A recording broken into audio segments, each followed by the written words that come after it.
Alright, let's get real about winter. For most of us, winter preparedness means hoping the furnace doesn't break and complaining about scraping the car windshield. It's an inconvenience.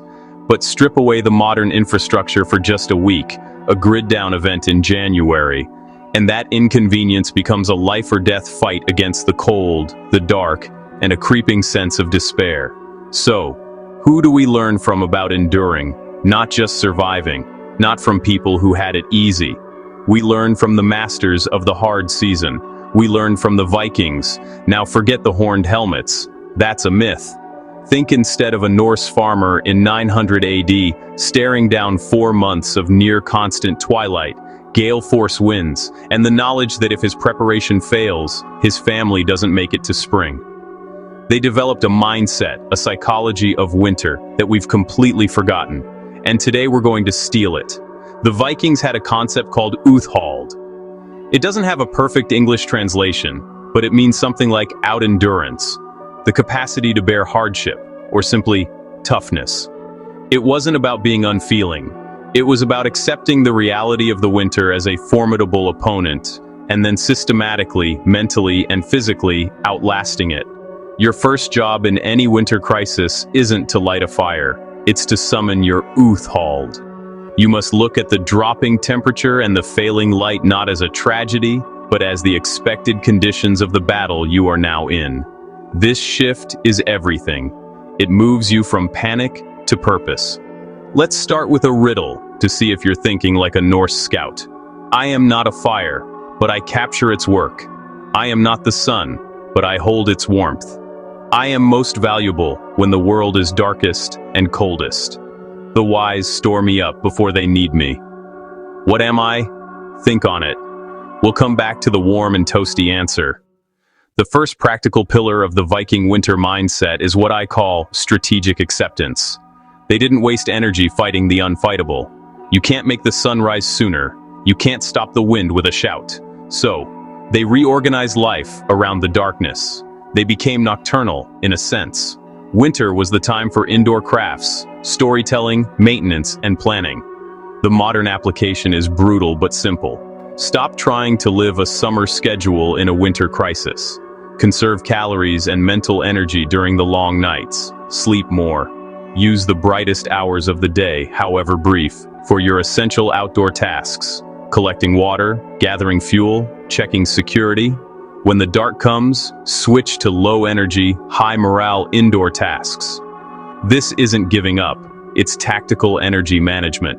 It's Úthald in action. The second pillar is the layer logic. Viking clothing was a masterpiece of practical layering. A linen underlayer to wick, woolen tunics and trousers to insulate even when wet, and a weatherproof outer layer of oiled leather or thick fur. Their logic was trapped air and moisture management. The modern parallel isn't buying one giant Arctic parka, it's mastering the system, a synthetic or wool-based layer to move sweat away, a mid-layer like fleece or down for insulation, a shell to block wind and water. The Viking hack here is in the extremities. They understood you lose heat fastest from your head, hands, and feet. A simple modern application they'd love? The Viking vapor barrier.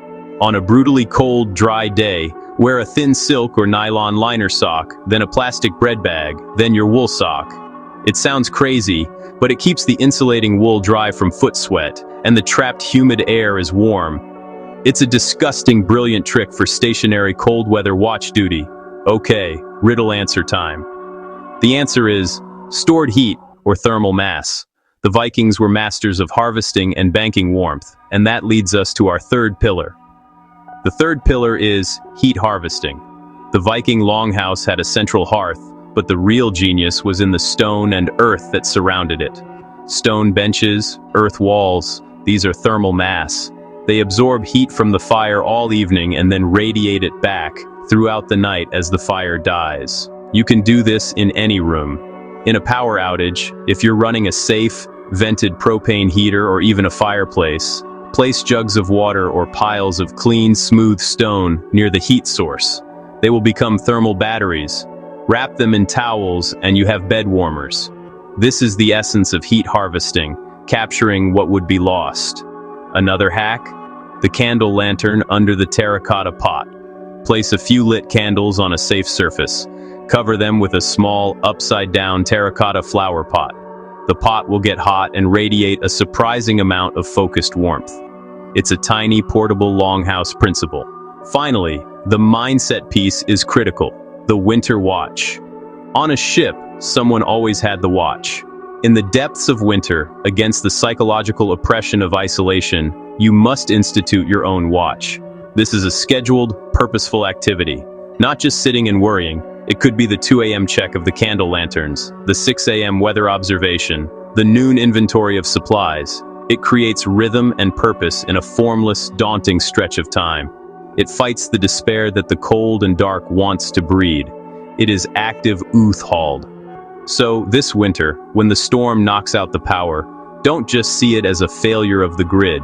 See it as your season of Úthald, your longhouse night. Accept the conditions. Manage your energy. Layer with logic. Harvest every ounce of warmth. And keep the watch. You're not just waiting for spring. You're proving to yourself that you have the endurance that echoes across centuries. You're not surviving winter. You're defeating it, one deliberate Viking-minded action at a time.